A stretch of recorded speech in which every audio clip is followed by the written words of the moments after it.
All right. Thanks so much, folks. Thrilled to have you here for this next debate. Is the left soft on crime? Before we get started with the actual debate, we're going to, for our sponsor Manifold, who we want to say, seriously, we love Manifold. I use them myself. In other words, you can create any like Bitcoin predictions, whatever you want. You can create these prediction markets, a lot of fun, stuff like that. So check out Manifold in the description box. They're our sponsor for DebateCon 4. And if you want to vote in this poll that you see on screen online or here if you're in person, if you just scan that QR code, you can vote on this prediction market for who's going to be more persuasive in this debate. So if you're online, click on that Manifold link in the description box and predict who you think is going to be more persuasive in this debate. The objective criterion, as usual, for deciding who was most persuasive will be a pre-debate hand raise in terms of votes and a post-debate one. So if you, even to a small extent, lean towards the affirmative, that the left is soft on crime, would you please slip your hand up right now?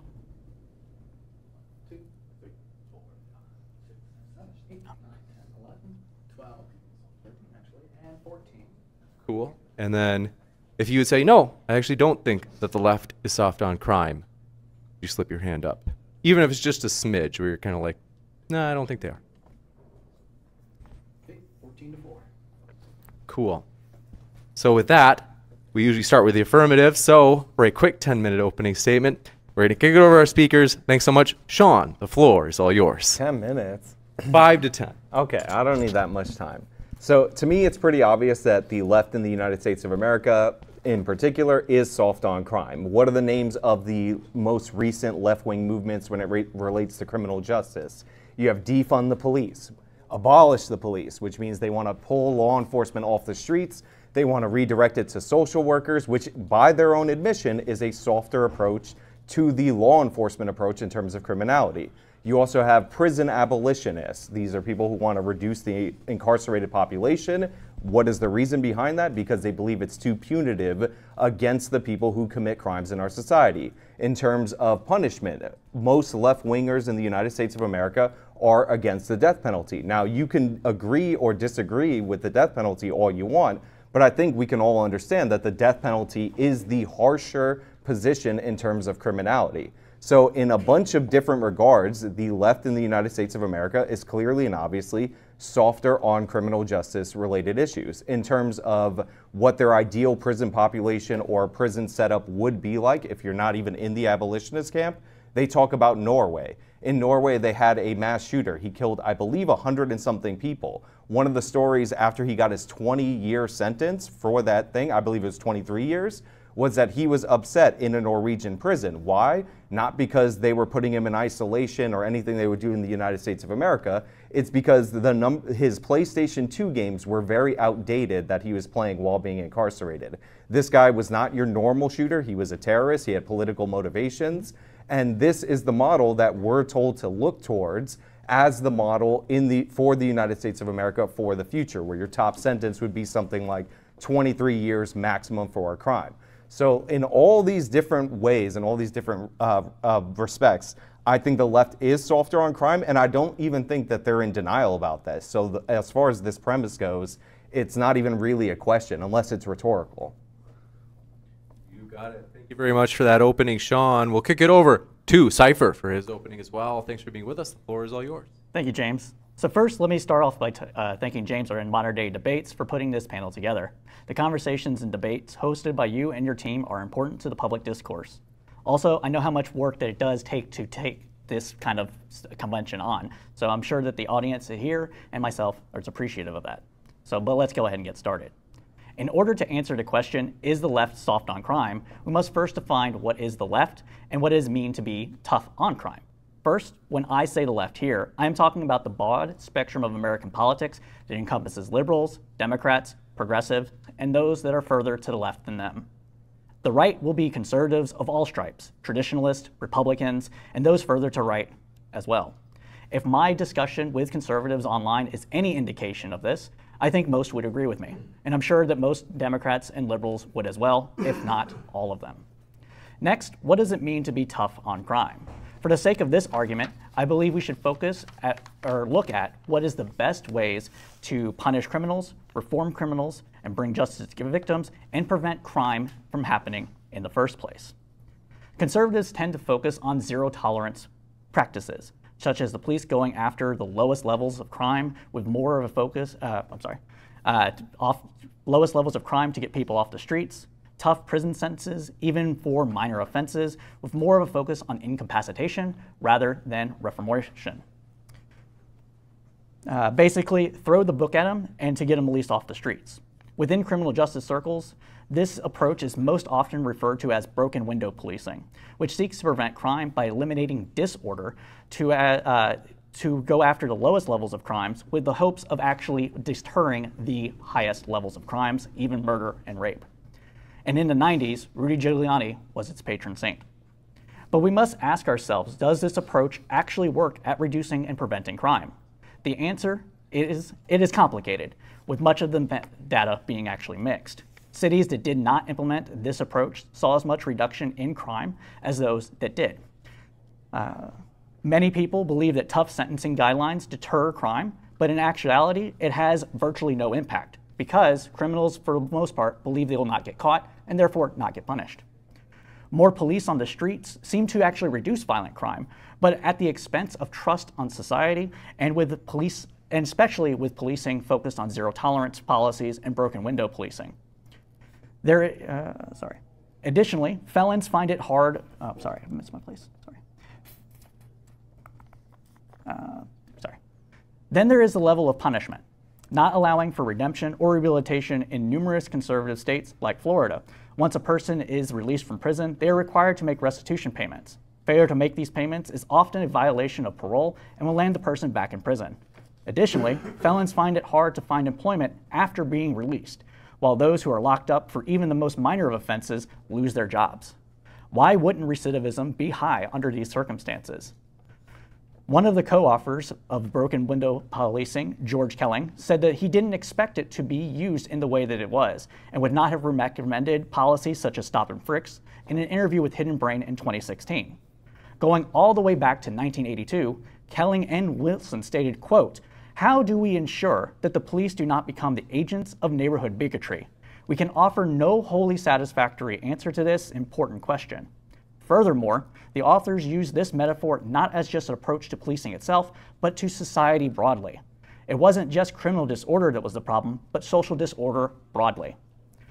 This brings us to the theories of preventing crime and what is effective. Broadly, there are two primary elements criminologists look at with preventing crime. First is deterrence. Where would be criminals are deterred from committing crime in the first place due to consequences of committing said crimes. This can be the belief that they'll be caught, ostracized from society, or face severe legal punishments.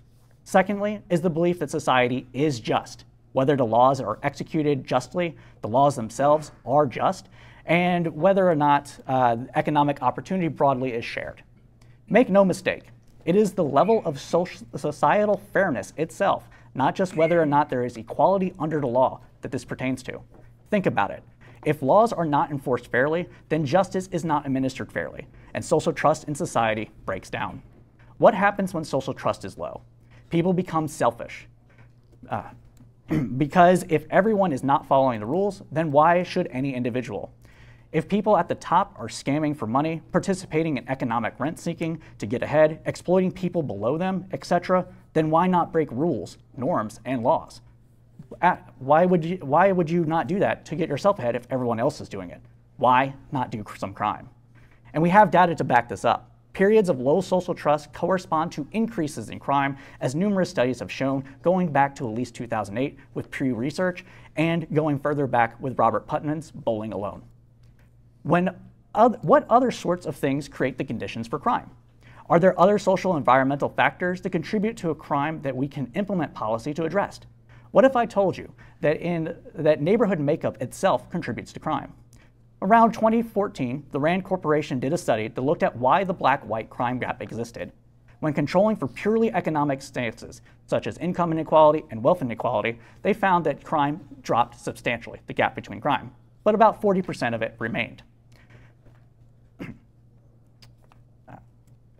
But what explains the remaining gap? neighborhood makeup, the number of single-parent households, the concentration of poverty, access to quality education and mentorship networks, and lack of support networks, among other things, within a neighborhood itself. The concentration of poverty within a neighborhood is a policy choice. Zoning laws, investment into low-income housing, being concentrated in specific parts of town, and redlining all contributed to this concentration of poverty. If we extrapolate from neighborhood makeup to the wider society, can we get any other insights into conditions that make crime attractive? As I mentioned previously, social trust is a big component in understanding crime. One of the things that increases social trust in society is economic fairness, which is often measured by the Gini index. The Gini index is a measure of wealth inequality within a society. Societies that have a low Gini number are often those with the highest levels of trust, lowest levels of general inequality, and the lowest levels of crime. Lastly, another aspect that contributes to the trust in society is trust in institutions themselves. A lack of institutional trust breaks social trust broadly. Institutional trust is engendered by enforcing laws equally, going after crime broadly, and by institutions having a positive impact on its members' lives. This means going after tax cheats, white-collar criminals, politicians who break the law, people who scam the government, and others out of money, stock market manipulators, crypto scams, etc. It also means providing people the means to help themselves through investments into social capital such as education and healthcare, creating a tax code that is equitable and fair, enforcing regulations that protect people, etc. Now, I don't know about you, but when I think about the side of the political spectrum that is focused on notions of fairness, justice, equality, etc., do not think about the right. I think about the left. The left has tested and proven policy positions to tackle each of these aspects that increases social trust and decreases social disorder, and therefore decreases crime.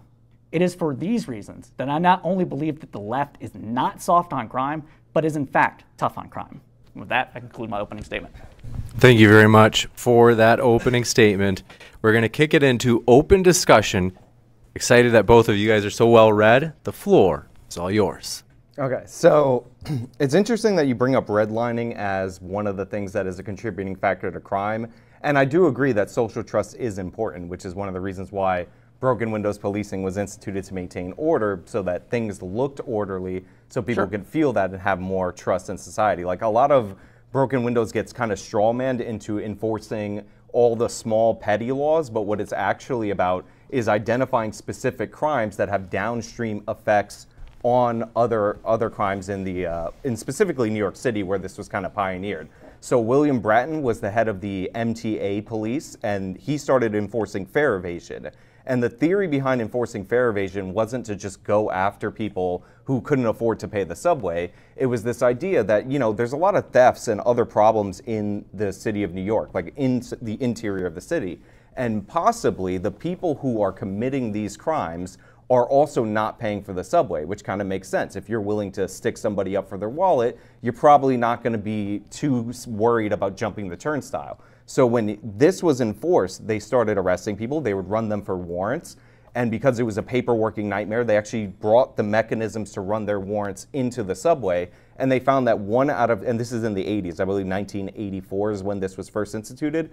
They found that 1 out of every 7 people that they stopped had a felony warrant. So this was not only orderly because it ended up getting people to pay for the subway and made that the norm, but it also produced results in getting people off the street. Now back to the redlining point of view. It's an interesting theory that redlining, because it is an unfair practice, contributed to the increase in crime when redlining came into effect in 1934 and ended in 1968. Throughout that period of time, up until about 1962, 1963, crime was actually dropping in the United States of America. However, post the repeal period, from 68 onward, we saw one of the greatest spikes in crime in American history, actually the greatest spike, and it was prolonged, and it was a disaster, and it's what ultimately ended up leading to the '94 crime bill that Joe Biden gets a lot of heat for. Well, post that crime bill, we saw a great drop in crime. So I actually think the data, even some of the examples that you brought up, specifically aligned with my premises instead of yours, because your correlations with this policy affected people in this way don't line up. Like, why would a policy be more detrimental in terms of criminality after it's repealed than when it was instituted? And if tough on crime didn't work, why did we see it's, and you could say it's a correlation, but why did we see the most significant prolonged drop in crime in American history post the passing of all these different pieces of tough on crime legislation? So there's a number of ways that we can look at this. So with redlining specifically, the reason why I bring up redlining as concentrating poverty is because if you overlay a poverty map with a red line map, you have a lot of overlap with how much poverty is concentrated in an area and the areas that were once redlined. People that had the resources to leave those neighborhoods once redlining practices were ended were able to leave those neighborhoods, concentrating more poverty within them. Not only that, I brought up the concentration of low-income housing. Low-income housing during the 30s all the way to about 1970-ish or so, around there, don't quote me on the years, was concentrated in projects. So giant apartment buildings where people of low means or no means were kind of sequestered, more or less. This kind of creates a ghettoization effect. If you go back to 1980s when other psychologists and sociologists were looking at this, there's a great HBO document or TV drama documentary series called Show Me a Hero, where I don't remember the sociologist's name specifically, but he said we have to break up these highly concentrated areas of poverty and get these people integrated into more affluent communities, because then they'll be running into people that are more wealthy, have better social skills, etc., and those people will be brought up in order to prevent crime from happening, because they would just see better examples, they'd have a better support network, etc. The show didn't go as well as we would hope it went because, you know, of course, the 80s, everybody's like, don't bring the poverty here, don't bring the crime, we don't like those people, because it was the 80s, right? And not only that, one of the other things that with the turnstile jumping, I just did the math here, and if it was 1 in 7, that's only 14% of people that were stopped for fare jumping. So the majority of people that were stopped for fare jumping didn't have any sort of criminal background warrant of arrest for them, and I'm taking you at your word at those numbers. So that means that a number, 76% or so of people were being accosted. If I'm getting accosted for minor infractions, if I'm getting told because some Karen is like calling the cops because I'm loitering and I'm a teenager, what is that going to do to my view of society broadly? I can't just live. So what will that do to my mentality? Well, I mean, first of all, you could pay for the subway, and 1 out of 7. With what money? With some of these people? 1 out of 7 got popped for a felony warrant. That doesn't mean that only 1 out of 7 were criminals, and that's so felony warrants being serious crimes. Yeah, that they already had a warrant against them, so they were already looking for this individual. Sure. But you also had rates of theft go down, not only in the subways, but when this was broadened out, because they actually made Bratton the police chief, or the commissioner, I think is what it's called, and you saw a drop in New York City's crime that is historic. And you did bring up that there were drops in crime nationwide, yeah. But it's a well-known phenomenon that New York City in particular had this drop occur about 4 years before. Now, in Freakonomics, this is so well known, they actually have a segment in there on whether or not this could be due to the legalization of abortion. Mm-hmm. And the idea behind that theory, which I don't subscribe to, is that all these unwanted children weren't born. Since New York had elective abortions before other places, they saw the crime drop before those other places. And point being is not the merits of that particular theory. The point being is that we know it happened in New York City prior to the nationwide drop, or at least the decline started prior to that. And that is possibly, in my opinion, and might sound crazy, due to the fact that they started enforcing some of these policies, some of this data-driven policing, like the CompStat program, which maps crime geographically and targets officers to those places. And that led to the drop because they were pioneers in that, because the NYPD became the most sophisticated data-driven police department in the entire world. We can also look at LA. LA Police Department throughout 1980 to 1996 was pretty much not dismantled, but in disarray, we'll say. Corruption, crime, beatings, etc. They experienced a similar decrease in crime as New York did. In the 80s? A few years later, not in the 80s. And the reason why we have to compare similar placed cities to similarly placed cities is because the demographics, poverty, etc., all kind of correlate together. And that's how you get a natural experiment in the real world. Well, that's actually a great point that you brought up about poverty, because I think you actually have your correlation a little bit backwards. Because if there are areas with high rates of criminality, and it could be even something as simple as high rates of theft, The reason for the lack of investment in those areas is due to that criminality. It's not the other way around. Like, think about it like this. If you're going to open up a business, if you're going to put your own money to open up a storefront, and you have two options, two different neighborhoods, similar price. However, the rate of theft in one neighborhood is 5 times higher than the rate of theft in the other neighborhood. And you're trying to do a big box store. Big box stores tend to have profit margins from 1% to 3%. You're obviously going to choose the neighborhood with lower rates of theft because that's going to eat up your profits in those locations. And by the way, this is why a lot of people call certain poor neighborhoods with high crime food deserts, because grocery stores operate on the exact margins that I'm talking about, and they can't afford to be there. So what ends up happening is that the crime is actually driving the poverty, not the other way around. And one of the greatest anti-poverty programs that, since this is something that you could care about, it would be to reduce criminality in those specific areas. Because again, just think about your own money, how you would spend it, how you would invest it. It's clearly and obviously riskier there. On top of that, if you open up a business in one of these areas with higher rates of theft or violent crime, you have to carry higher insurance premiums. It's the same as like if you were driving a car and you have an accident history, or like an area, certain states have actually higher insurance premiums than other states due to higher rates of accidents. So all of these things play a role in keeping those areas in poverty, and the best way to address that would be to go after the criminals, the small percentage of people in those areas, in order to make the neighborhood better overall. Because the people being victimized, by the way, are in those very neighborhoods. So not only do I think the left is, do I believe that the left is softer on crime, but I actually believe their misplaced compassion for these areas ends up hurting the very same poor people that they're trying to help. So I don't want to make this a debate about capitalism or economics or anything like that. I want to focus primarily on crime. But to Sean's point, since he brought up the existence of food deserts, we have to actually look at where the grocery stores in question are placed, and how that economics of the distance between population centers actually plays into that. Distribution hubs, etc. We can't just look at it to be just crime.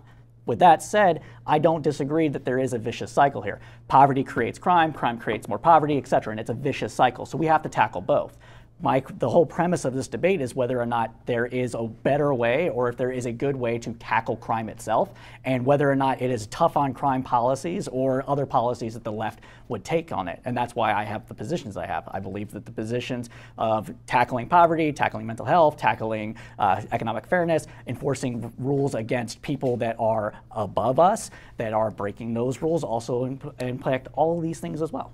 Yeah, I don't think anybody disagrees that if you're, a white-collar criminal, that you shouldn't be prosecuted. If you steal a bunch of money from your clients or whatever, you misappropriate it into your own personal account, or you invested in some project that you believe in without disclosing them, especially if you have like a fiduciary responsibility to them, that you should be prosecuted. Like if you break the law, even at the white-collar level, you should be prosecuted. However, what I would disagree with is this idea that we have like more rapes in like South Central Chicago because some executive is misappropriating funds, that there's more murders.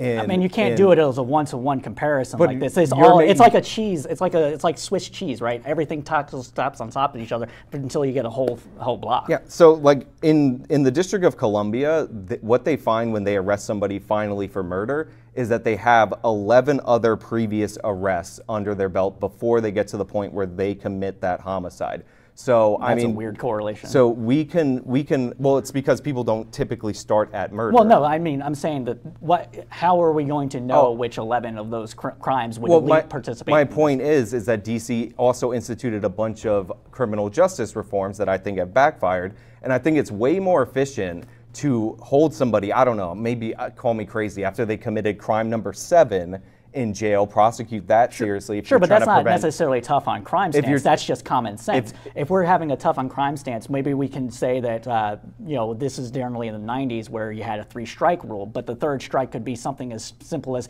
taking a water bottle from a refrigerator and walking out the store. I don't think anybody in this room would think that a person that did that as their 3rd crime should serve 20 years in prison. Well, typically a 3rd strike rule would be on a felony conviction for the 3rd strike. That's how California it is now, but not in the 90s. But that's when these policies were instituted.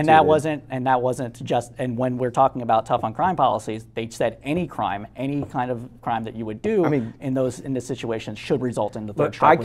I could be wrong. I'm pretty sure about this. I could be wrong, but I'm pretty sure California has 3 different felonies. And even then, it wasn't even, it's life, but life is defined as 25 to life in terms of that particular law. But I think you would agree that if a person is doing something as petty as taking a water bottle, they shouldn't serve 20 years. Okay, yeah, so is that now being soft on crime for not having 20 years against that person? No, for a misdemeanor theft, I don't think. So then why would you say that the left is soft on crime if this is the position the left generally would take? I mean, I think the left's position in general is that 3-strike laws for felonies aren't a good thing. Not if your third strike is like stealing a water bottle. But my point that I was trying to get to was, I think it's more, not only smarter and also tougher, but it's more efficient for you to go after somebody who has a prolonged criminal history rather than say, you know what, have we prosecuted enough people on Wall Street for their white-collar crimes, which might lead to some kind of fairness idea in society, which might lead to that's not people at all what I'm suggesting. I'm not saying that you have to go after every single white-collar criminal before you can even tackle low-level crime. I'm saying that if the perception of society is that the white-collar criminal is not getting prosecuted at all and is taking the most advantage of society, then why would a low-level criminal, why would a low-level person feel that that society is fair, just? Again, if the people at the top are screwing you, why shouldn't anybody else do it? Morality is something that we can all debate, and we all probably in here agree that we should be moral people, but that's not all people operate. People are going to operate kind of on a reasonable stance of like, what is good for me? That's what capitalism's kind of about to a degree, correct? So then we have to look at how that impacts everybody's psychology, social going down the line.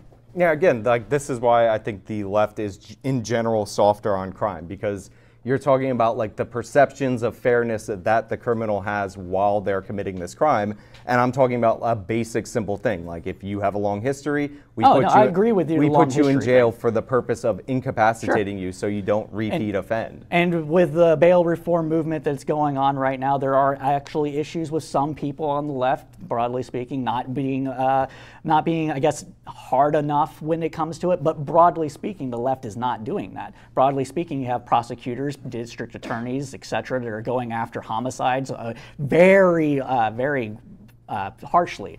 For in Austin, for example, in Travis County, the prosecutor in Travis County has gotten a somewhere between 80 and 90% conviction rate for murders that he's brought up to prosecution, going after the gun crime, going after the hardest crimes of our society. Yeah, I mean, conviction rate is one way to measure it, but the thing is, prosecutors, if you don't know, they're not going to charge a case unless they're really certain that they can get a conviction. So that's not based on the arrests that are made and what are brought to them. And what we see by a lot of these left-wing prosecutors is the dropping of charges at higher rates than the previous prosecutor. So Alvin Bragg out of New York City, actually specifically Manhattan, has downgraded about 20% more charges than his previous person, from felonies to misdemeanors. Again, he's softening the penalties for this. And has that had a negative, well, I guess has it increased crime?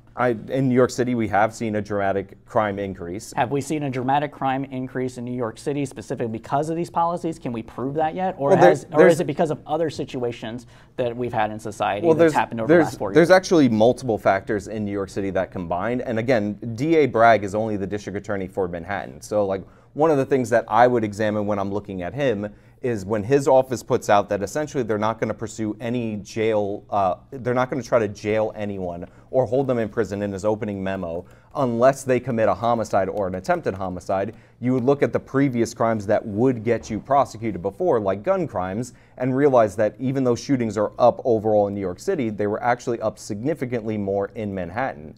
But in New York State, they passed a bail reform law, which honestly is outside of Bragg's control. And this law essentially lists a bunch of crimes that you cannot be held for at all. Like the judge has no judgment. It's not even about the money in that situation. They can't even hold you as if you're a risk, because in New York State, in our infinite wisdom, we decided that judges can't have judgment because, that would make too much sense. But that's not the only thing. That combines with a previous policy called Raise the Age, which made it harder, again, and this is a softer on crime position, to prosecute youthful offenders. So you have youthful offenders that are already getting reduced charges. Even if they repeat offend, if they commit crimes in the categories listed under bail reform, they can never be held under bail. And then you have a district attorney that's refusing to prosecute a bunch of crimes that go even beyond bail reform. And this leads to these kids getting, and it's kids as in young people, young men particularly, getting out over and over again until they commit this most serious crime, which ultimately ends up being a murder. And the result of that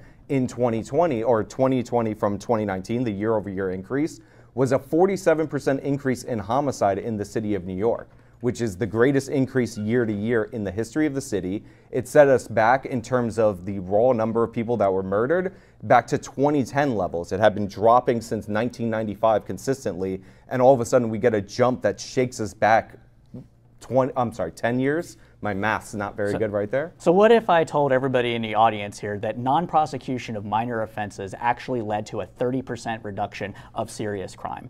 That we, instead of prosecuting these criminals for these minor infractions, that we put them in some sort of diversion program or some other rehabilitative program. Would you say that that is tough on crime or soft on crime? I would consider it to be tough on crime because you're actually going after the causes of crime itself and actually doing things that actually reduce crime. And we actually see that. There is a study by Amanda Y. Ogden, Jennifer L. Dorkey, and Anna Harvey Anna Harvey in August of 2022 called Misdemeanor Prosecution from the Journal of Criminal Justice Quarterly. There's also the idea that the bail reform that was done specifically in New York actually hasn't done anything to increase crime. Instead, using multivariate analysis and looking at other factors such as COVID itself and the trust that COVID broke within society broadly. And this is worldwide. COVID broke this worldwide, but it's been particularly an issue in the United States, dropping 18 points from 2019 to 2021. We didn't have good trust in society in America to begin with. It was only around 25% or so of people trusted the American public at large. But now it's down to 16%, rather it's down to 16%. So if you're going to have this precipitous drop in trust in society, then you're going to have all these other negative consequences. And when you account for these other factors, it's kind of a wash. You don't see an increase in non-prosecutory of misdemeanor offenses. It doesn't actually increase crime. So what period of time would this non-prosecution study cover? Because I haven't heard it. I don't have it on my laptop right now, but I believe that it particularly looked from 2018 to 2022 or 2021. I mean, I haven't heard about it. I'm just curious because to be fair, it's been a recently published study. So that's fair. But so I mean, I've heard a lot that COVID-19 is the reason behind this. I feel like we're off the topic versus soft versus hard on crime, but that's fine. And it's interesting, and I don't think that COVID-19 had no impact. Obviously, that impacted everything. All of our lives were changed. Even if you lived in one of these red states that never locked down or only locked down for 8 days. People lost members of their family, all that, total disaster. However, we have month-to-month crime statistics, and one of the interesting things about these stats is that COVID-19 coincided with a dramatic crime drop. In fact, the crime dropped until late May of 2020, and in late May of 2020, that's when George Floyd, that video came out, he died, and then all of a sudden we saw people trying to pull back the funding for the police. We had the Black Lives Matter riots, and the crime increase seems to correlate with that change in society, not necessarily the lockdown of COVID-19. Now, I'm not saying that COVID had no impact. Again, it impacted everything, but if crime was dropping pre-George Floyd, it starts spiking after the changes in policy and after the event of George Floyd, then I would think a more direct thing that we should examine are those particular changes. Now, what are they? We had cuts in police funding, but more importantly than the actual... Did we actually have cuts in police? Did we actually have cuts in police funding, or did we have a budget going into the next year with a cut in it, and then that budget got restored after this supposed crime? Well, not supposed, but this is a good point, because more importantly than the dollar amount, when they announced the cuts of these budgets, and by the way, some of them completely backfired, like Los Angeles, I forgot the amount that they wanted to cut. I think Seattle as well, and there's been several other states. Well, Los Angeles, I'm mentioning for a particular reason. So Los Angeles did pass a budget that cut police funding, and then a bunch of officers left, and by the way, they still continue to leave. They're about 10% short of their pre-COVID or pre-George Floyd levels, however you want to look at it. Well, they ended up spending more money in the year that they cut their police funding. The reason they did that is because they had a bunch of officers leave and they had to pay out overtime. So the intent was to cut the budget. The impact of them cutting the budget and the policy changes was that they lost officers to early retirement. So now, as a result of this criminal justice reform, which was called defund the police, you ended up in a situation where not only did you not actually defund the police because you had to pay it out in time and a half overtime, but you're paying more tired officers that are sticking around on the force more to be less effective, because we all know, I mean, you're a left-leaning guy, overworking your employees does not produce positive results. So we actually got worse policing due to this soft on crime policy, but it did happen and we did lose officers, and a lot of the budget increase after the fact does not make these people come out of retirement. They don't materialize. So there was an impact, whether it's measured in dollar amount or not. So what I would say is that we actually have to go back further in order to understand this problem. Policing departments, generally speaking, across the United States, knew that they were going to come into a reduction in the police force for retirements starting around 2018. And they did everything that they could between 2012 and 2018 to hire more police officers. They weren't able to. Why is that? I would say it's a breakdown of trust in society and in policing. It seems to me, I don't know about the rest of you all, but it seems to me that Gen Z is not about like being police officers, not about joining the military. They are maybe a bit more left-leaning, or maybe they're just like not worth the risk. I don't want to take it. But the police departments knew that this was coming and they weren't able to adjust for it. Then we can go back to the Ferguson effect. So the Ferguson effect is kind of one of those things that a lot of conservatives like to tout about why there is this reduction in proactive policing. They pulled back because they don't want to get the scrutiny of everybody on them. Isn't that just the police breaking more trust within society by saying, if you don't let us do what we feel is necessary to police crime, we're not going to do it? So then you fast forward to George Floyd. Crime started to go down maybe a little bit after the Ferguson effect went up. It regressed to the mean, which is another reason why maybe the tough on crime policies in the 80s and 90s didn't actually have any impact, because you had a giant increase in the 70s and 80s, and then you had it regress to the mean, so you had that giant precipitous fall off. But then, yeah, so the Ferguson effect broke trust. George Floyd happened, broke trust. Yeah, I mean, again, the Ferguson effect is more about after you get this public scrutiny and you get these consent decrees that actually are designed specifically to handcuff police, you do see an uptick in crime, which, by the way... But is that necessarily a bad thing? I mean, an uptick in crime is a bad thing. No, I'm saying handcuffing police because of the actions that they did. Ferguson specifically had a 20% of its city budget come from the enforcement of traffic fines and other kind of low-level offenses, court fees, etc. In this society, we expect people to pay for the crimes that they commit, both in terms of being incapacitated for prison and then after the fact of paying back restitution. These are the people that are the poorest in society. They don't have the ability to do that. Maybe the incentive structure is just out of whack, and that is what's causing this giant decrease in trust, more broadly speaking, that is leading to these increases in crime.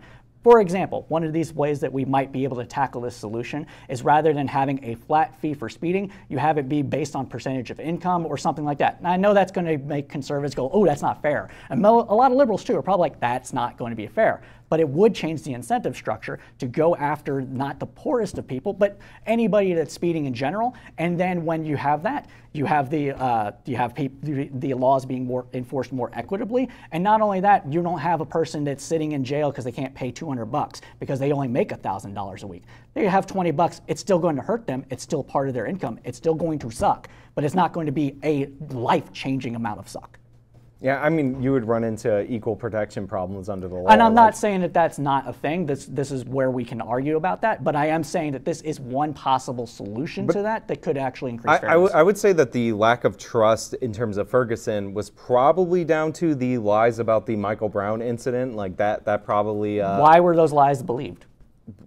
Because the fake story got out first, and it was being promoted by the media. Do you think that the reason... It was an election year. There's a number of reasons why the Michael Brown story... Do you think that it was because that the story only got out first, or do you believe that people are just not naturally, but are more distrustful of police because of all those things that I mentioned with the Ferguson Police Department actually just treating its population as an ATM machine in order to get the things? And why wouldn't they believe the police? Police have We can go all the way back to like 1980s with the Thin Blue Line and that whole documentary. In Chicago, police departments literally ran torture cells. Were anybody held to account during this? No. Were the police departments had a cultural enema from the top down to get rid of this rot? No. So why would the same institution that has precipitated all these things be believed? I would argue that it is actually reasonable for the people that actually experience this stuff to not believe the police officers when they say these things, even if it's a completely different people. We're talking a generation and a half of difference, but the institution is the same. It hasn't been reformed enough. And it has the same incentive structure. Who made it to the top of the police structures? The people that were there and stayed in from those times. So if you're a person that was a beat cop in the 1980s, fast forward to 2000, you've stayed in there, you're a sergeant at least, or you might be a lieutenant. Maybe you're the commissioner because you've been there so long and you're a good cop.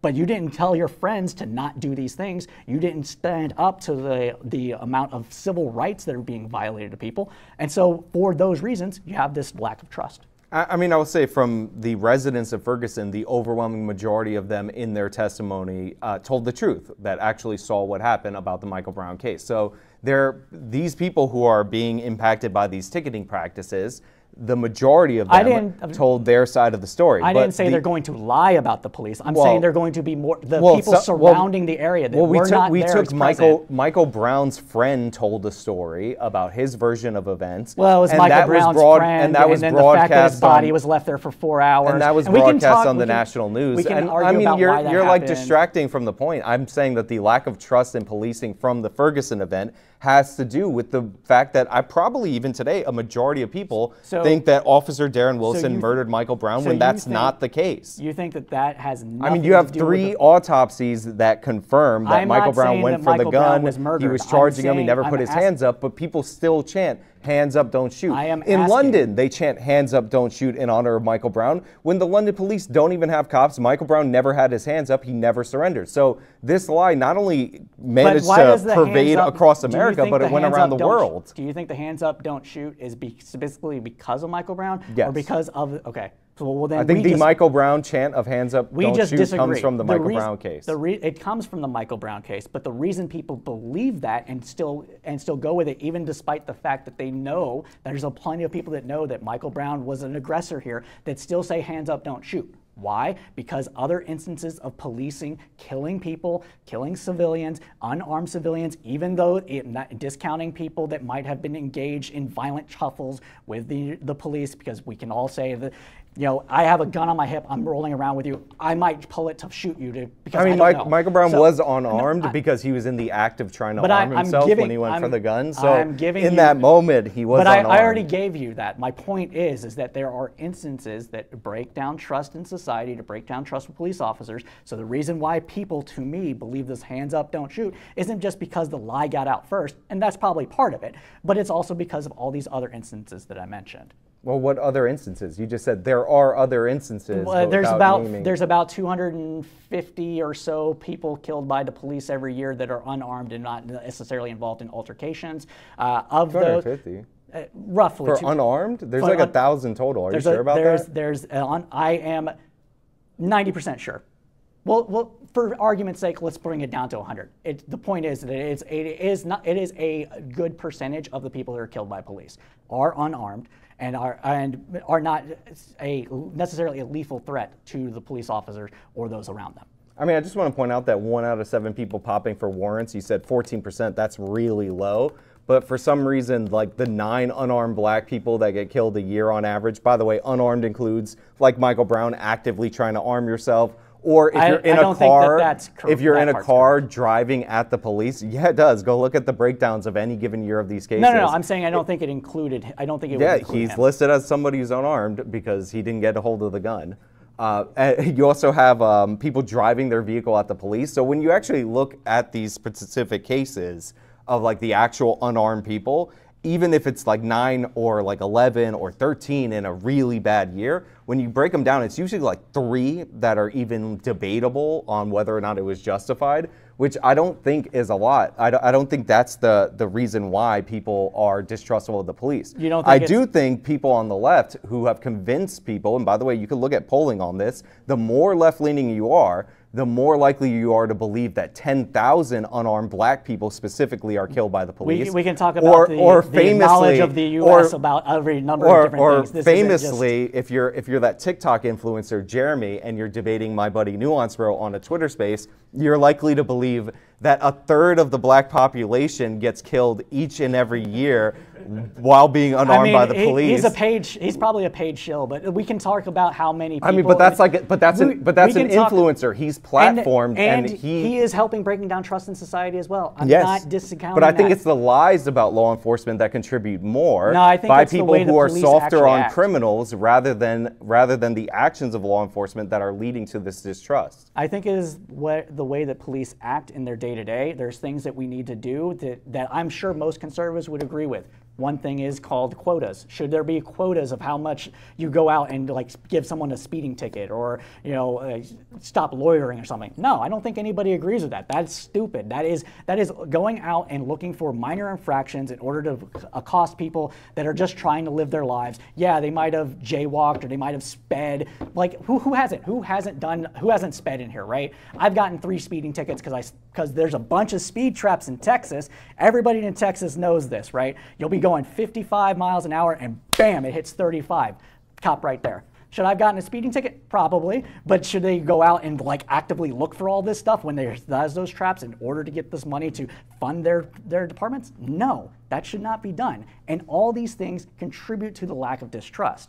And we haven't even gotten into like many of the economic arguments. I actually don't disagree with you on these ticky-tack violations and all that. In fact, one of the things I said in the opening about broken windows is that it's kind of been bastardized to be enforce every small crime. That's why I brought up the specific crime of fare invasion, because what you're trying to go after are downstream effects of these petty crimes, like crimes of disorder. And by the way, like as somebody on the left should be in favor of broken windows policing because its basic premise is environment. But that's not how it's been in practice, environment impacts behavior. So if what they're trying to do is clean up the environment that people live in, make it seem like people care about it, make it seem like it's orderly, so that people act orderly. Like, there's a bunch of studies about brutalist architecture on how people who live in these buildings are more likely to kill themselves. The Boston city capitol was built with brutalist architecture, and there's like drug dealing happening right in front of it, and they couldn't figure out a way to get rid of it, and it's because people see the building, it looks like crap, and they think nobody cares. It looks kind of abandoned, even though it's the city capital. So crime seemed to concentrate there in a way that it didn't before. So I'm fine with like not enforcing every registration, expiration, or whatever every single time. I think the cops should give people warnings, because if you get a warning, you tend to feel better about that interaction. But that doesn't mean that the design of broken windows is flawed just because people copy it incorrectly. So when I said this in my opening. Broken windows policing, done as stated by the 2 people that wrote the similar, the Atlantic article that did it, and then the studies afterwards, did not want it to be used in the practice that it is. But it is used in this practice, and this is what people, generally speaking, consider to be tough on crime policies. So if we actually want to implement broken windows policing as it was originally intended, then we should do things like investing in communities, investing in public and architecture that disrupts crime, putting public spaces, looking at ways that criminality is impacted by the environment. There's been a study recently, and I can't quote it because I don't have it in my notes, but I got triggered by it to remember it by what he's been bringing up, is that they found that in New York there was a concentration of youth around bodegas. And bodegas would attract youth there because you can get your rolling papers, you can get snacks, you can hang out with your buddy. It's kind of a cool place to hang out if you're a teenager who doesn't have much else to do, right? Bodegas, by law, are required to close, I believe, at 8 p.m. Eastern Standard Time. What is open 24/7? Gas stations. Gas stations are spread all over the place. If you're a criminal that has a turf war with somebody, you go to their gas station, that might cause an altercation. So one of the things that we could possibly do is remove that unjust law that requires bodegas to close earlier than gas stations, increase more fairness in society, increase more better business practices, allow the free market to actually dictate where these things go, and then maybe that will actually help reduce crime. This isn't to say that I think that those people should not be charged with the crimes for getting into a fight, shooting at each other, killing innocent people or each other. They should absolutely be hammered by this. But that is not to say that the approaches that left-leaning people take, such as myself with these things, are actually soft on crime. It's being smart on crime. Yeah, I have no idea what you just said. Like, so we should make bodegas stay open later, so no, like people stop shooting each other at gas stations. By law, and start shooting each other at the bodega. No, by law, bodegas are required to close at a certain time. If you just eliminated that law, then the people would still hang out at those bodegas.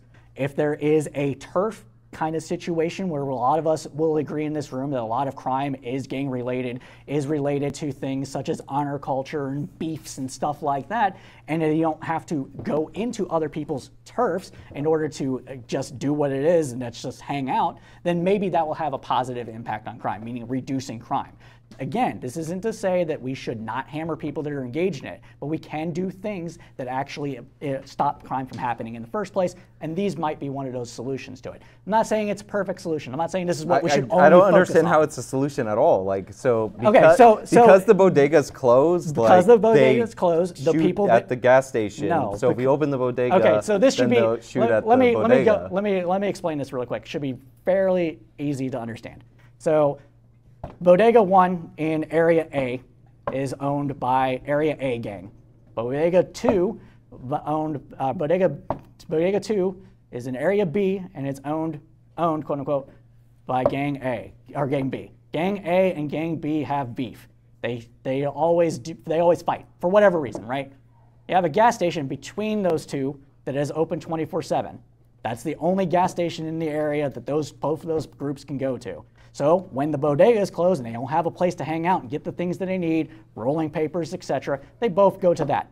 That increases the likelihood of them meeting, and that increases the likelihood of beef happening and crime and other things. If you got rid of the law, which I'm sure most conservatives would agree with is probably unfair to the bodegas, and let them allow them to be open 24/7, then you have less instances of Gang A and Gang B actually meeting up and causing that crime to happen in the first place. Again, this isn't a perfect solution. It's not the only thing that we should do, but these are the kind of things that we should think about when we're actually talking about being tough on crime, being smart on crime, in order to reduce and eliminate it from happening in the first place.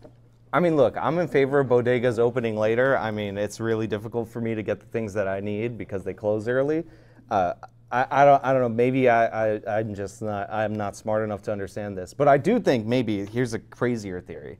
Let's say like you have Gang A, and by the way, they don't own the bodegas. So yeah, that's why I said owned in quotes. I did put up the quotes. I didn't see the quotes, but like let's say Gang A, right, is in like cell block A, and Gang B is in like cell block B. Are you then going they to, could never like interact at the gas station. Are you going to arrest them before they do crime?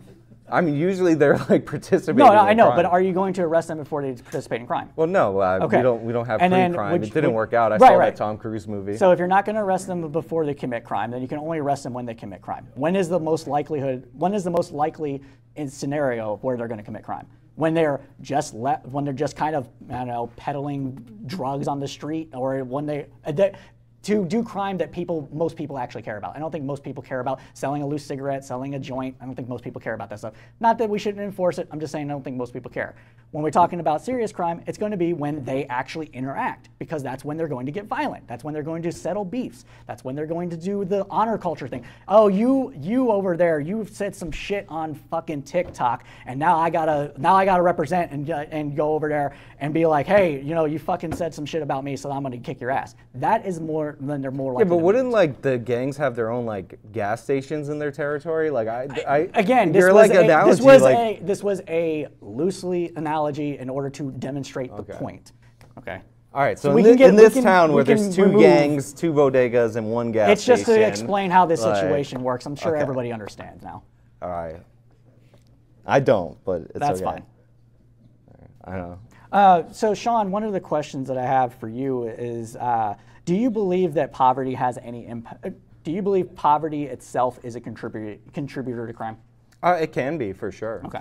So if I were to say that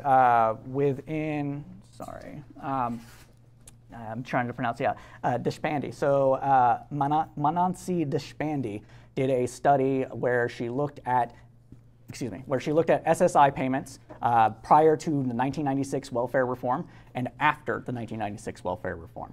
And prior to the 1996 welfare reform, people got grandfathered in, so they didn't have to do this thing. But prior to that, no child that had SSI, Social Security supplemental insurance, basically for people with disabilities, getting money. They didn't have to go and reapply for it in adulthood. People after 1996 did. People after 1996 applied for it, many were denied. The amount of increase in crime by that sector of the people was about 33%. There was 33% more likely to engage in crime generally. Violent crime, whatever it was, they were more likely to seek out crime and do it in order to supplement their income. Would you say that it is a soft on crime policy to eliminate that re-sign up for SSI insurance? I mean, yeah, I mean, you could do that if you want. But is that a soft on crime policy? I don't think so. So would you say that's being smart on crime? That's like tackling crime in a way that who is getting this payment? Like what? Any number of different ailments, from like extreme autism or. I don't think the autists are like committing the crime. No, but I'm saying it can be any number of different things. Is this like for like mentally ill people? Mentally ill, physically disabled. I think that's the like distinction, because we also simultaneously like close down a lot of like mental institutions and like places where these people could go. And I would be in favor of not only opening those, but also getting rid of this change in standard. Because the old standard, if you were mentally unwell, for you to be incarcerated against your will, which would be a tough on crime policy, was that if you could not take care of yourself, you were removed from society. And by the way, the asylums had abuses that are real and legitimate that people should talk about. But now the new standard is only after you're a danger to yourself or others. So now we're in this circumstance, and I'm sure you've heard this like very manipulated stat where somebody who's mentally ill is more likely to be victimized by a criminal than be the perpetrator. That's true in general, but if you're on the streets and you're homeless, you're actually 35 times more likely to be the perpetrator, not the victim. So I would pull these people off the streets. I don't know if these are the same people that are getting Social Security disability, or if the reason why they need Social Security disability as an income supplement is because this alternative, which is basically incarceration for being very mentally unwell, has been removed. So then why would you say that the left, broadly speaking, is soft on crime when the left, such as myself, understands that all these things contribute to crime, create the environment Would you be in favor of changing the standard to, if you can't take care of yourself and you're mentally unwell, you should be institutionalized against your will? Institutionalized, maybe not, but there's other ways that we can go. Soft on crime? No, there's other ways that we can go about this. We can create holistic centers for people to get the help that they need. Homeless people, we have this study that was done in Utah, and it was a very successful program where they got people that were homeless, they got people homeless homes first before requiring them to do anything, and it had a massive positive impact on their lives and the community because they were off the streets, they were getting the help that they need, and they had wraparound services at these homes, at these apartment buildings. They were giving them what they needed, and they didn't require them to actually participate in this. They were there, it was offered. People, once they get some sort of stability, are like, oh, maybe my life doesn't have to suck forever, so I can go get the help that I need, because it's actually being offered. If we did this, if we extrapolate that to prisons, a lot of people in prison are mentally unwell. There is a large undiagnosed mental population within prisons. We're talking everything from bipolar, schizophrenia, the whole gamut of stuff, drug abuse, everything. They get put in prison. What do we do when criminal reform happened? We got rid of some of these long-term services that criminals and others that were mentally unwell, addicted to drugs. We got rid of them. We're not going to give you these things. We're not going to give you training. We're going to require you to show up to parole every week and demonstrate you have a job and pay us money. All these things are considered tough on crime, but they don't actually do anything to reform the criminal. They just basically create this entire cycle of recidivism that happens again and again and again. So if I am going to say that we're not soft on crime because we want these things, would you agree that that is partly, at least partly the case? Well, so about your housing first thing, so listen, I'm gonna break the bad news to you. Like, if you take those studies beyond 5 years, like the Boston study, the data tends to fall apart around them. Does that happen after the policies are Well, cut because they are so successful and so they don't think they need to invest I just want to talk about why, because like a lot of these people do have a bunch of different like, you know, ailments and illnesses and whatnot. And sure, like you'll have better improvement. Like a lot of the thing that I find hilarious is they'll be like, we reduced homelessness among this population that we gave housing first by like 60%. I'm like, well, it should be 100% if you put them in a home to start with the program, but whatever. But in the Boston study, after 5 years, when they followed up with these people, 50% of them were dead. Like they died because they have underlying drug conditions and all these other issues that need to be treated. And I'm still not even 100%, even with that failure rate, the housing first thing. I just want them to build like Quonset huts, which costs $8 grand, way less money, and then bring the services to them, rather than what they do in California, where they spend $500,000 on a one-bedroom apartment. It's still not complete, and now they're estimating it's going to be $800,000. But we can argue about the incentive structures around. But the idea that we need to have this stuff be like voluntary, like if you're so mentally unwell that you prefer living on the streets, and by the way, they've tried this in San Francisco. They initiated arrests and they offered 30 people help. In the first week, 0% uptick. Then in the second week, they had 90 people arrested. They offered 90 of them help. Guess what? 0% uptick. Unless there is some level of force attached with it, you're not going to get these mentally unwell, drug-addicted people off the streets. I want to help them. If you have a mental illness, like I feel horrible for you. It's a disaster.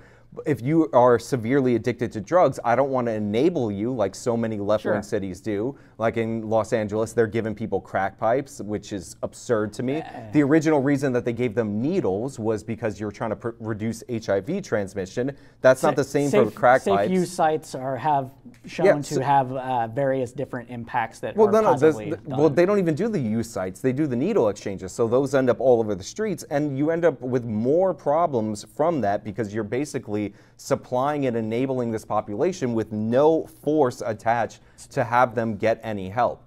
It's all modeled supposedly after the Portuguese model, but the original Portuguese model that was successful is far closer to what I'm advocating for than what they're doing now, which is the current one, where they're like, here's the needles. If you want help, come back to us. If you're mentally unwell, then like sign up. Just be sane enough to fill out like this paperwork for like 10 minutes.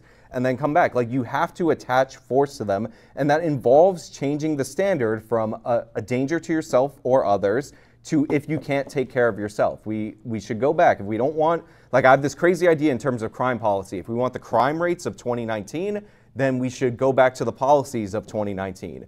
If we want the mental health care or the mental health policies or less mental health, mentally ill people on the streets like we had in the 50s, then we should go back to the standard for committing people that we had in the 1950s. There's all sorts of ethical issues with the standard that we had in the 50s. Women were being given lobotomies because they didn't like their husbands. But that's treatment. I'm talking about confining people. But if we criminalize, if we say that we're going to forcibly institutionalize people because they are unwell, then we can create an incentive structure to do that just to get them off the streets rather than get them the help that they need.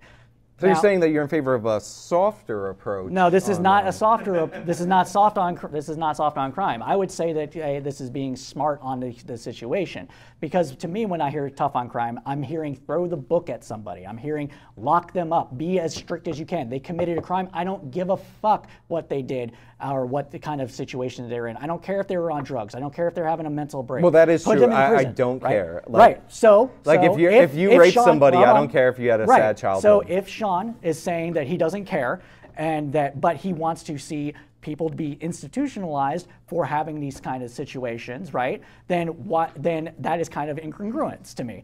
I am saying that let's have a situation where, for the sake of argument, I'm going to believe Sean whatever he just said about the whole the safe use sites and all that stuff. Let's say that he is correct and there was zero uptick without force. Then I am willing to use some modicum of force to do it, but not put them in prison, because we're talking about any level of crime. We're talking about drug use all the way to, like, if they kill somebody, yes, they have to go away. Not necessarily to prison, which if they're mentally unwell, going to prison would be a tougher on crime situation than going to an institution, assuming the institution's actually ran correctly.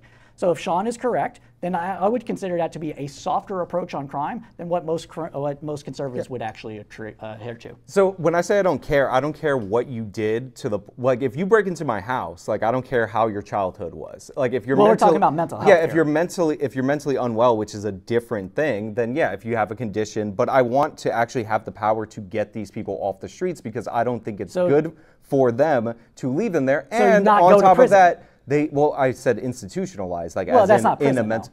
Yeah, well, now we're talking about mentally ill people. Sure, we're talking about mentally ill I would be before. fine to send them to an institution, but we need to change the standard to actually make that doable. Sure. But overall, like, let me be clear: if you commit a crime, like, and you are you're a sane person making a rational choice, I don't care. Like, I don't want to hear your backstory about how you're Aladdin and you're trying to steal the bread for your starving family. No sympathy for you at all whatsoever. Sure. You broke the rules of our society. And if you want to raise social trust in our society, then that has to have consequences. People need to know that that is wrong. And we need to stop blurring the lines between the criminal and the victim. This idea that we're just punishing people because they're poor, it's like, no, there are plenty of poor people that don't steal. Like this idea that being in poverty makes you of immoral character or lower character is not true. It's actually more denigrating to the poor than my view of it, which is you're still accountable for your own actions. Oh, and I'm not going to say that there's no personal accountability. Of course there's personal accountability. If you do something heinous, you should be held to account. But we are talking about society at large, not individuals. And society at large, when we see where crime actually happens, what precipitates it? It's usually poverty, some sort of mental illness, etc. And if we want to tackle I mean, those, it's not usually mental illness. That's a factor. Well, sometimes. You get what I'm saying, though. I'm saying that there are more here than just a criminal being like, oh, I'm just going to go rape somebody today, right? Well, I don't think people rape because their like bank accounts low. No, but there's like, maybe you do. I don't know. We have systems in place that create the conditions where crime can expand. Okay. And if we have systems in place where we narrow those down, where there are less bad choices that look like to be good choices and more good choices for people to pick from, the likelihood of a person picking a bad choice decreases. Yeah, like I said, I don't think it's down to circumstances, and I will say again, the crime creates poor circumstances in these areas. Like we even see this with different populations in these specific areas. Like Asians will go to the same schools that we say are failing everybody, and like there's no way to be successful and all that. But because they have a culture that has a system of values that values education, are they more likely to live in neighborhoods that have the same conditions? Are they more likely to live? Even if they're in, well, I'm not saying more likely. I'm talking about poor Asians specifically that will live in these bad neighborhoods. More likely to live in poor areas than rich? Sorry, let's rephrase this. So from the study that I referenced at the beginning of my opening, Rand looked at the racial gap between crime. The thing that with the racial gap between white and black people went down about 60% or so when just counting for economic factors, and then the other 40% is neighborhood makeup. So if we're going to look at the things that create a culture of crime, we have to look at those other factors. Are Asian people more likely than black people? What's in that broad category of neighborhood makeup? I'm just curious. Single parent households, the concentration of poverty itself, and networks of opportunity. So 60% is poverty, but then in the neighborhood make up the concentration of poverty? Think about it. So if you are a person that lives in a rich area, even if you're poor, you're more likely to have a network of support that is going to lead you to better decisions. If you live in an area where the network of support is low, everybody's poor, no one knows how to get ahead in life, and no one knows how to actually mentor and things like that. And this isn't to say that people there don't have any idea, it's just less likely to. That's going to look like that the only avenues for advancement are going to be things that we all know that people talk about: sports, music, crime. Like this is what we see. We hear this on a daily basis from people. Those are how you get out of the hood. You become a sports star. You deal drugs until you save enough money and hide it enough so where you can get out, or you become some sort of other entertainer. Education. Everybody. So-and-so down the block was educated, and look at him, he still ended up dead because he still lived here. So you have to get out, you have to get your money, right? These are common refrains that we hear in society. I don't understand why this is such a controversial thing. I mean, you said a lot of words, but like not a lot of substance in there. But I guess what I could take from that is that yes, the culture has an impact on it because you're like, the mindset of these people is like, oh, that guy got an education, But why he does got that killed, culture so it's like exist? not worth it. I don't know. I don't know the specifics of Would you the say origin of the culture. Would you say that it is more likely for that culture to exist in an area with a high concentration of poverty, or one that does not have as high a concentration of poverty? Well, what I was trying to say is that if you have poor Asians or historically poor Jewish people or poor other minority groups that have faced discrimination or whatever in these same areas going to these same schools. But they're not living in the same areas. That's why we have this 60%. A lot of times, this is why we have this 40% I mean, you can difference. compare if you're going to the same schools, you're living in the same areas. No, like, not with the way busing's done and everything else, no. So now you're denying that zip code school, like zip No, code determines what public school you go to. Zip code determines what public school you go to, but if there's 4 zip codes that go to the same public school, not all of them are going to be as highly concentrated in poverty as each other. Okay, so in these circumstances that I'm trying to say, where they go to the same school, they live in the same neighborhood, are you denying that there's disparities between groups when we control for those other factors? When we control for that, the vast majority of the rest of the gap is eliminated. We said 60%. 60% is just the income and the wealth of the particular family. The other 40% is these other factors that make up this situation. That other 40%. I mean, look, I haven't read the specific study that you're referencing, so you could literally say anything, and like I don't have a rebuttal for it. But sounds like it doesn't make sense that they would say 60% is poverty, but 80% of the remaining 40% is concentration of poverty. Like that doesn't make any sense to me. But it pretty much goes away entirely. So we're talking 60% being attributed to just the income and wealth of the particular family in question, and the other 40% being the people that they surround themselves with. This is why you have people that live in poor communities that are middle class and up, but they live in a poor community. For example, there's a lot of black people that tend to live in poorer communities, end up adopting similar situations, even though they have more wealth. All right. I mean, I want to move on from this study. I haven't read it, so it's Fair like enough. a pointless little loop. Do you have another question? Because you have a little list of highlighted things. Oh no, I was highlighting that because I have a stigmatism, so it's hard for me to follow lines. Oh, okay, I was just asking if you had something else. Do you have any questions for me? No. Not really. All right. We got some prompts for you then. We'll pull them up right quick here. So, is the U.S. justice system incompetent and at most politically biased, malicious? Is the U.S. justice system incompetent and at most politically biased / malicious?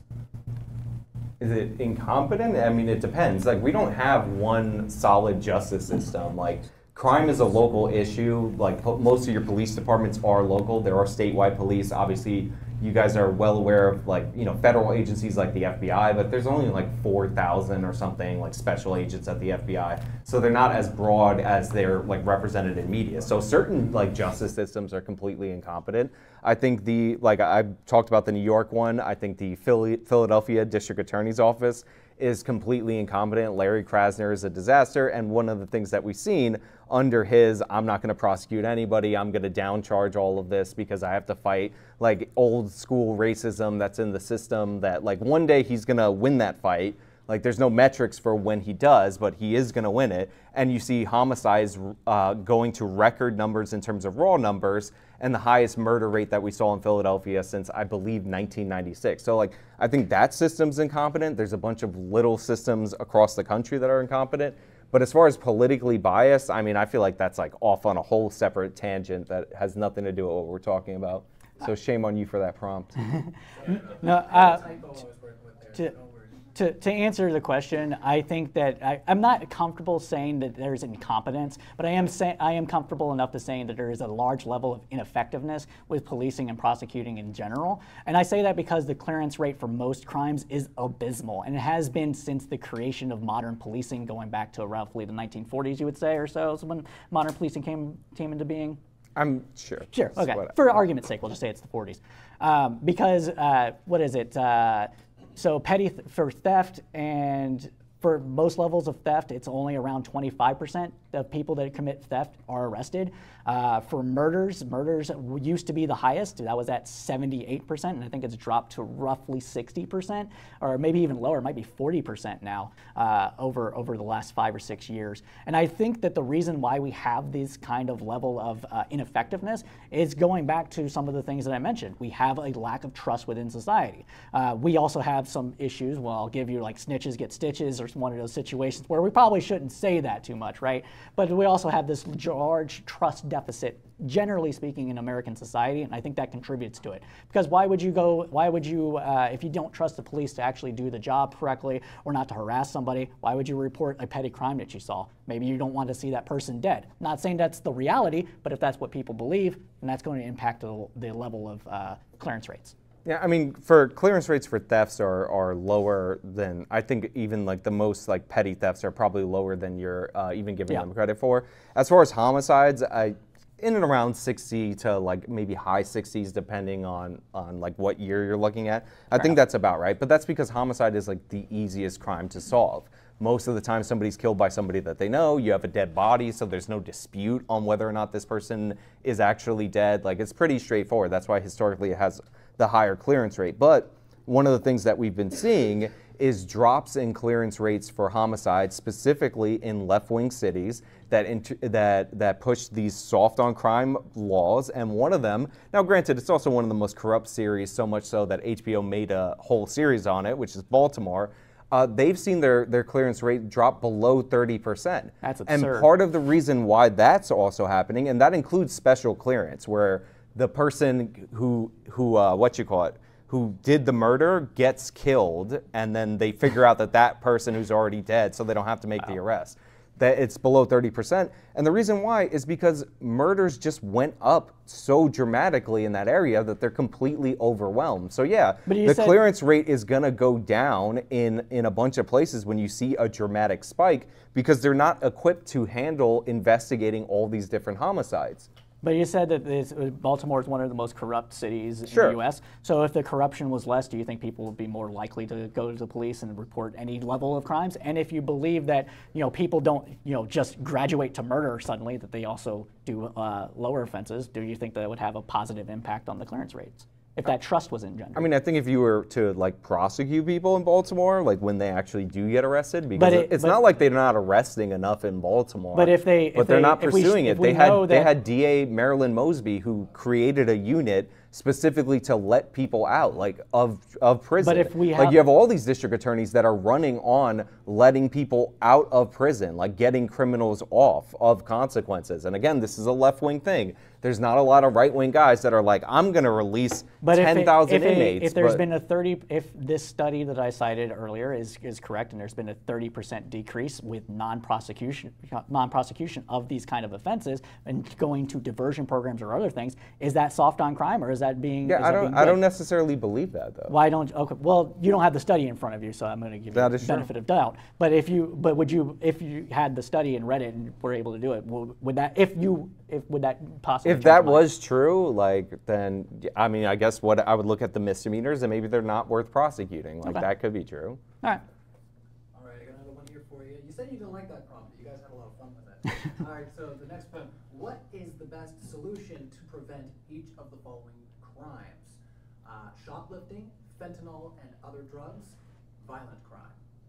I'll go ahead and take this one first. So with fentanyl specifically, drug rehabilitation programs, getting the people that they need, getting the people the help that they need. People don't just take fentanyl, they take other drugs that are laced with fentanyl. And if you have that kind of situation, you're going to end up getting less people to use it if they are actually, for lack of a better term, cured of their drug addiction, and thus reducing the amount of fentanyl that's flowing in the system because there's less demand for it. Oh, for shoplifting? Oh, yeah, thank you appreciate it. So shoplifting, that one's actually a bit harder to do. I'm not one of those people that believe everybody that commits a low-level offense is just Aladdin stealing for bread. I don't believe that. There is a need to prosecute people for it, but if it's a first offense, diversion programs show to be effective. Maybe they need some sort of, I don't know, rehabilitative services, getting them to understand the victim and all that other kind of mumbo jumbo that some people don't believe in. And maybe they'll reform them without having to send them to prison. But if you have a repeat offender, if somebody that's shoplifted, I don't know, 300 times or even lower than that, but just, you know, absurdity to make the point, that person should be in prison. And then what was the violent crime overall? Violent crime overall. Violent crime, you have to have trust in society for people to report it, and then you have to have people. You have to have police actually being able to solve those cases. All right, I'm going to take them out of order and do fentanyl last. So shoplifting is pretty straightforward. You have to prosecute repeat offenders. It's not that complicated. I know I sound like I come with the same solution for a lot of things, but like the numbers in terms of shoplifting are so dramatic and absurd. And I live in New York City, so I apologize for all the New York City examples, but I think this needs to be said, and I will actually use California as an example after this. So in New York City, since the George Floyd incident, the Black Lives Matter riots, a bunch of different criminal justice reforms, we've seen a 77% increase in retail theft. And out of all the thefts, which you would presume are going up if you're believing that it's due to economic distress, it's only this one that we've seen the dramatic spike. And we saw no such dramatic spike in this particular theft at retail locations in 2008, the greatest recession since the Great Depression, which you would think if the economic shock is what is causing this and not the policy, that we would see something similar there. It's nothing of the sort. I have a great chart, not on me right now, from John Jay College of Criminal Justice that shows how dramatic this is. And when you go into the people that are actually getting arrested and being released, what you find out is that there are 327 people that represent a third of all the retail theft arrests each and every year. So you could get rid of a third of the retail crime if you just prosecuted these 300 people. And again, it's not that they're committing one or two or whatever. The total number of arrests are over 6,000 a year. And again, it's just on these 327 people. And if you go to different cities, what you'll find is you'll have the same kind of situation. But what makes this worse is because we softened the penalties on this, it's now an avenue for organized crime. So now you have to develop these federal units, which is what they're working on, in order to break down these organized retail theft operations, and they're trying to target sales online. And like, this problem has spiraled completely out of hand. But the thing is, at the low level, the people that they're using to get the merchandise, the reason that's such an enticing position is because you won't face consequences for it. In the state of California, they actually have a law that prevents you, if you commit any of these crimes, from going to prison at all. You have to be sent to the county jail. But the thing is, there's no room in the county jail. So what ends up happening is you get churned out on the streets. And you can see case after case, person after person, repeat offender after repeat offender, that they get arrested, they get released the same day, and they're stealing from another store the same day. It's an absurdity. You have to crack down on it. This is not a mystery. We used to have people stealing from stores before. This is how we dealt with it from before. As far as violent crime, like, you need to increase police patrols. You need to have proactive policing. I'm a big fan of data-driven policing. So you have CompStat as a program where you're sending officers to areas that are hotspots for criminality. The Kansas City experiment back in the 90s shows us that officers on the beat can disrupt and disperse criminal activity. That's what you want to do, and that will work for that. And again, if you commit crimes that are not maybe super serious felonies, and you're a repeat offender, maybe you don't get 27 chances. Maybe we actually hold you, we stop releasing you early and all that. As far as fentanyl, this is going to be my most controversial position, maybe, I don't know, whatever, it doesn't matter. So one of the biggest problems with the opioid crisis in the United States of America is we had a bunch of people get addicted to opioids over the course of decades, due in large part to the fact that people thought they were harmless, and we have a general culture of ignorance in the United States of America where people believe that if it's prescribed by a doctor, it's automatically safe. And you actually see this kind of pattern of behavior outside of opioids with antibiotics. How many of you guys know somebody that when they get sick, they get antibiotics, they take half of them, they feel better, and then they stop taking the antibiotics? That's a lack of medical education, and that really messed us up. Plus, we had the over-marketing of these more addictive than heroin kind of opioids that were told to us to not be addictive at all. So then we have the expansion of Medicaid under the Affordable Care Act under the Obama administration. That led a whole bunch of new people to have access to these drugs that didn't have it before. And you can look at it, they were getting these drugs, it was absolutely insane. Then the Obama administration did something that honestly I would have probably done in that same position, so it's no shade to Obama, which was they decided to go after these pain doctors that were prescribing these pills to all these different people. But the problem with that is they immediately cut off the supply. So all of a sudden we had hundreds of thousands of people in this country who used to manage their addiction through their prescription get cut off all at the same time. They go to street heroin. They end up, that obviously doesn't end up being enough. Fentanyl is cheaper. That starts getting rushed in, and now we're feeding these addicts that we created as a society fentanyl. So what I would do, and this is going to sound crazy, is that if you're addicted to pills, for the interim, I would continue prescribing you the pills and like get you off of that in a rehabilitation program, not cut you off cold turkey, get you off the streets. If you could still function and go to work, then we have to work on that problem, because sometimes delay is preferable to error, which is a Thomas Jefferson quote. And I think that would be the best thing that we could do right now, is just kind of delay the problem, try to get people through rehab. If you're new, then we have all the restrictions to prevent you from getting opioids. But if you're already addicted, we should like supply you through the medical system, because if you're getting your opioids there, chances of them being laced with fentanyl extraordinarily low. And then we figure out what we're going to do later. I think it's fair. All right, well, thank you both speakers. We're going to kick it into our Q&A, so if anybody's got questions, just make a line up right here, coming back from the outlet there. I'm going to give myself a little more cord here. One. All right, first question. I think I have a lot of stake in the game. I actually had a brother get killed by the police. Another brother died from a marijuana-laced fentanyl. Third brother, who's homeless on the streets with schizophrenia, and he should be institutionalized because he will not take his meds. Anyways, okay, so, but my question overall is, it seems like you pointed out a thing with SSI, that there was less criminal behavior that people remained on the SSI. Correct. It seems like that if people are earning the income, they have some type of stake in the game, and maybe a UBI would be that type of solution. You give that to everybody, so everybody has a stake in the game. Maybe that would reduce crime overall. Yeah. I don't necessarily disagree with that. I have a little bit of fuzziness on UBI. I used to support it, and I stopped supporting it. I keep going back and forth on it.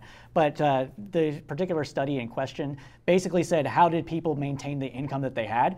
Well, about 33% of them or so decided to do some form of crime, whether that was prostitution or theft or joining gangs, and then they stuck to it. They didn't, like if they had, they became like, for lack of a better way to phrase this, they became experts at doing that crime and making money that way. So if they had just maintained their income, they probably wouldn't have been criminals.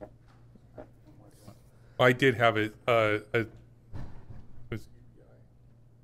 I do have a second part to that question. If you want to take a moment, Yeah, come back I'll up. All right. Come on up. Your question. So, I mean, if it's okay if I ask two, let me know. But since we don't have a lot of people online. It's okay. Cool. So we focus, cool. Yeah. So we focused a lot on like, you know, criminal, municipalities, local police, this kind of thing. Would either of you have an opinion about whether or not we are soft on white collar crime? Would be the first question. The second question is to Cypher. If the left was soft on crime, what would that look like in your opinion? And then if any of those things he mentions is happening, Sean, could you tell us whether or not they are? Yeah, I do believe that generally speaking, we are kind of soft on white-collar criminals. We can take tax cheats, for example. People that cheat on their taxes, generally speaking, are allowed to pay the taxes back. Hunter Biden is one of these situations where he paid his taxes back and he's not going to be prosecuted because he paid those taxes. We have seen this as well in other kind of situations. For example, there was massive PPP loan fraud, and then we just forgave all the PPP loans for everybody and say, wash your hands of it. They're going going after it now under Biden, but under Trump it wasn't being done. There wasn't any oversight. So these are kind of things that we can see here. Bernie Madoff was one of the only people that got strung up for stock manipulation, despite the fact that 2008 was participated by a giant fraud scheme within the derivatives market, etc. So I think that we are. As far as what would soft on crime look like, according to me, I think it would just be not necessarily caring about it pretty much at all, or doing things that are actually counterproductive that lead to more crime increases, rather than doing things that are effective. As for white-collar crimes, definitely. Almost nobody went to jail for 2008. If you look at Ronald Reagan, who's supposed to be more pro-business than what Barack Obama ran on, a bunch of people went to jail for the savings and loan debacle. So as far as like not caring about criminality, I do think, which is what he said would be a vision of soft on crime, I do think we have a lot of policies that just don't seem to care about criminality, that they want to ignore it. If crime goes up, they want to say, oh, well, it's not as bad as the 1990s, let's not change anything, which is true, but like, I don't think the standard should be the worst period in American history. Like, all right. Thank you for your question. And your question? Fair enough. So I think if you look across the entire United States, you'll find that where crime is the highest is where your policies from liberal politicians are the greatest.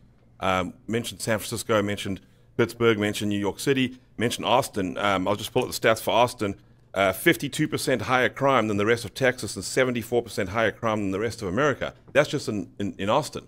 And so how do we, if we can't do it in this debate and we can't link in this debate the policies that sound good on paper, because let's agree that helping people and all these lovely, like why go after the person that, I think the example you used was stole a bottle of water. Sure. Why go after those people when we can be nice to them and help them and give them all the help they need?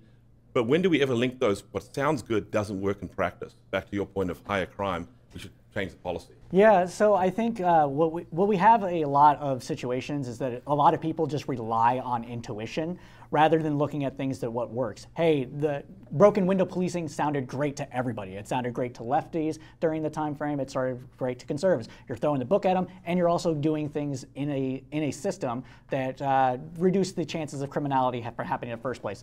For example, fixing broken windows, right? Tackling disorder stuff. But when you look at the policies that, when you actually go back to study it, no one knows what the studies are. A lot of people don't pay attention to that. Once you already have something that's in the Zeitgeist, people are more likely to follow that Zeitgeist.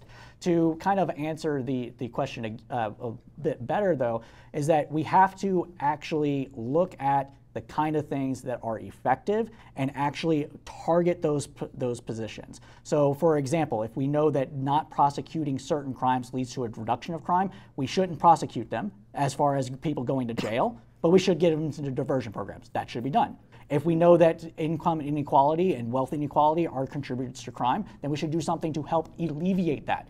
The liberal cities are also, typically speaking, the most wealthy cities, but also the most wealth income inequality cities. New York is huge on this. San Francisco is huge on this. There is a massive housing crisis in the United States. There's not things being done for a number of different reasons, and I think that we should actually start doing those things to alleviate these problems. I'll also say, like, yeah, people have pointed out that some of the worst places in the United States of America seem to have, like, local municipalities seem to have like long-term Democratic rule. I remember there was a Washington Post article where they brought up like the 50 worst cities in terms of crime, and 2 of them had independent mayors. The rest of them were like Democratic mayors. But the cities that people tend to talk about, and I mentioned San Francisco, I believe in this, and New York City, those are actually on the safer end. In fact, New York City is probably safer, if you're in this room, than where you live. Like, it's gotten worse compared to New York City, but like they have had like breakups and change in leadership and all that. But the long-term most like dangerous places in the United States of America, your St. Louis, your Detroit, New Orleans, which is coming up there, but it would be Baltimore. Like, those are Democratic hotspots where they've tried a lot of these like diversion programs and a lot of this like ridiculousness, in my opinion, and it just like a lot of it just doesn't seem to work. Yeah, and to that point, just to piggyback off of it, there are other. I remember this. As for income inequality cities, like if you rank the highest cities in terms of income inequality against the highest cities in terms of criminality, they're going to be completely different lists. Like New York is one of the safest big cities. It's in the top 3 of the most unequal cities. So like if the income inequality was driving that crime, then like this would not be the case. I think it's Minneapolis and Missouri actually have higher murder rates than Chicago right now, and we also have other situations on that as well. So we can't just say that it's necessarily one party's political policy versus another, and whether or not there's other systems in play.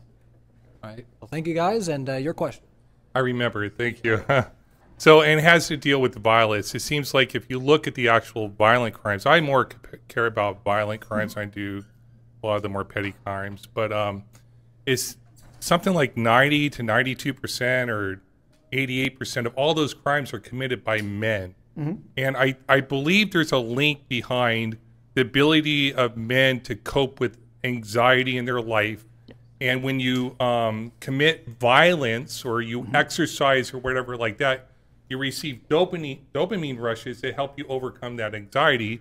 And like you pointed out earlier, I think was correct, that a lot of people in these poor neighborhoods don't have that support network to teach them to raise these children to develop proper coping mechanisms. And I think the right wing, the left wing, I hope everybody can agree that these children, when they're growing, we need to catch them young to teach these young men how to grow up to be productive adult men in society, that they engage in their coping mechanisms, not through violence and attacking other people, but through sports, mental activities, studying, finding doing debates like this, finding other ways to compete to get that dopamine rush. I'd like maybe a discussion about violence in men. I'll let you, if you want to go. Oh yeah, so for sure, if you wanted to narrow it even more, it would be men ages 15 to 24 Correct. are the overwhelming majority of that. And if you can prevent these people from becoming criminals in that time frame, so this would go to your mentoring point, chances of them taking up criminality after the fact are extraordinarily low. I will take objection with one point that you made where you're like, I don't care about non-violent crime and your focus is on violent crime. We mentioned Bernie Madoff. Bernie Madoff ruined more people's lives than most serial killers. Like, he never punched anybody in the face. So like, I really wish we would change the language to victimless crimes versus crimes with victims. Yeah. Sorry, go. No, I was going to say that's not a criticism of you. It's just a common thing that people say without like really understanding what it means. Yeah. And that's fair. I think that theft crimes and stuff will lead to violence too. So. Yeah, This guy. And to piggyback off of what Sean said, Thanks, typically speaking, men do age out of crime by the age of 32 or so. That's been a proven thing since criminology in the 60s this was studied. And there are things that left policy has done to help with this. After school programs showed a dramatic decrease in the amount of criminality among those age groups because they had something to do and they were getting the support that they needed. There's also left-leaning policies in school with social-emotional support learning that's being attacked right now by some sectors of society as we'll get into it because it's a separate debate, but that is something that the left is also trying to do, to teach people coping mechanisms and the like. So I think those are things we should do. Obviously, drug overdoses is a huge problem here in the United States, especially with fentanyl. I think you mentioned something about treatment and all that stuff. We've been doing a lot of that already here in the United States. But what do you think about a model like they do in Singapore where they do the death penalty for drug traffickers? Do you think that if you were able to, scare enough people from, importing drugs and having harsh penalties on that front, that it could potentially save a lot of sides on both ends, whether it be people who are engaging in the drug trade and murder, like have a lot of good downstream effects. Yeah, like I personally do not believe in the death penalty, but even aside from that aspect, we know that deterrence actually typically doesn't work because most people are not thinking that they will be caught. So if we want to actually kind of tackle this situation, the best way to do it is to increase the likelihood of people that will get caught for engaging in the crimes that we care about. And that can be a number of different things, focusing on those crimes or even putting more police officers on the street, which shows a positive correlation to decreasing in homicide rates. Yeah, I mean, I don't think it does work in Singapore. I think the reason that Singapore has a low drug usage is probably more cultural and other things that Singapore does, such as giving people just housing, integrating ethnic groups within societies, and doing all these other things that bolsters trust and that sort of stuff.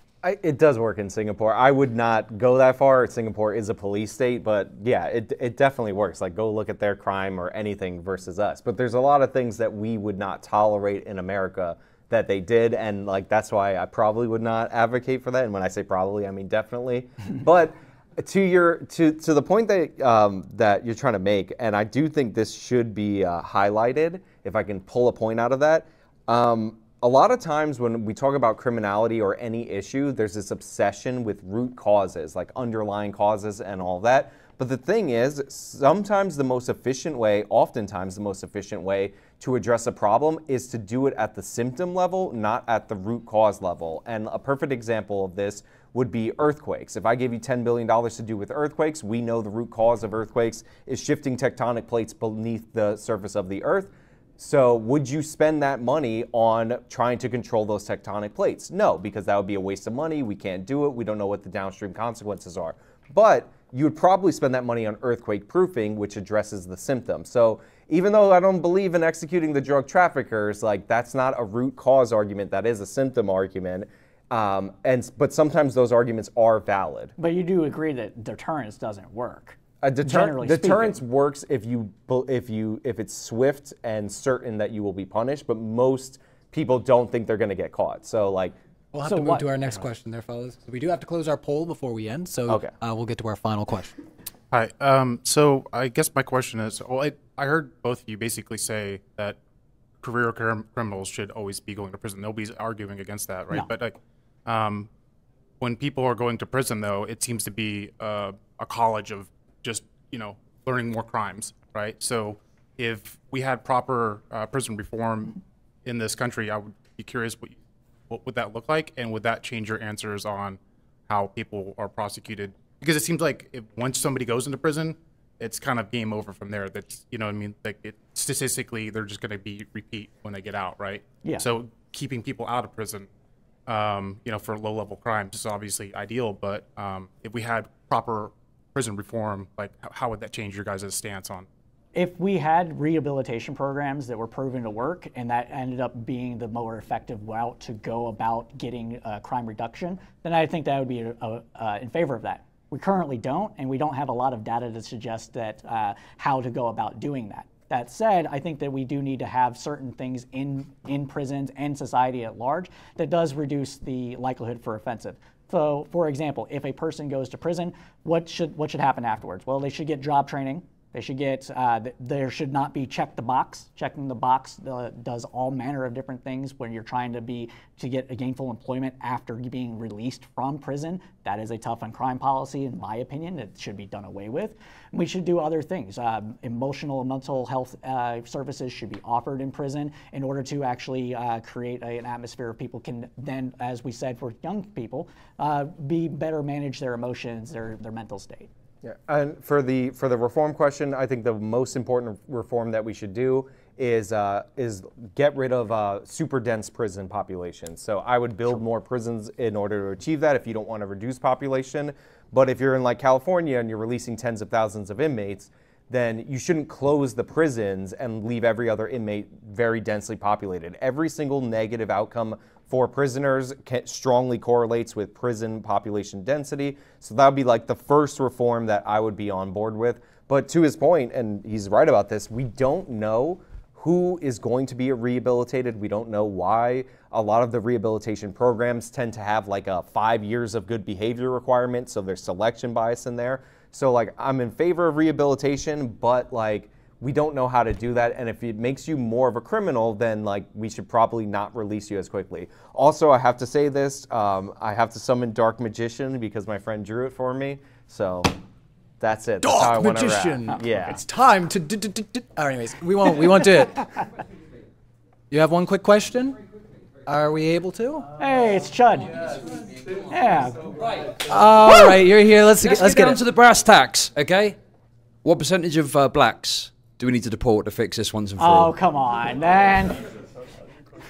Is that really I'm your sure question? you've got an answer. Come on. I know what you're getting at, but that's not ethical. So The percentage of the population, it's not a high percentage of any population that's criminal. So Yeah. if you wanted to deport your way out of this to like Liberia, Like 1% it or would be like something. 1 to 2%, and specifically of men, so probably 1% Yeah. of the overall population.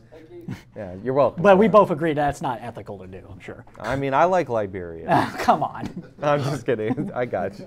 All right, we're going to close it out there. So if you're watching in the audience right now on YouTube, hit the like, share this out, and big round of virtual applause. We have to do the poll. Of course, and we'll have an in-house applause for the speakers, and we will do our poll. So I'm going to hand it over to the big boss himself.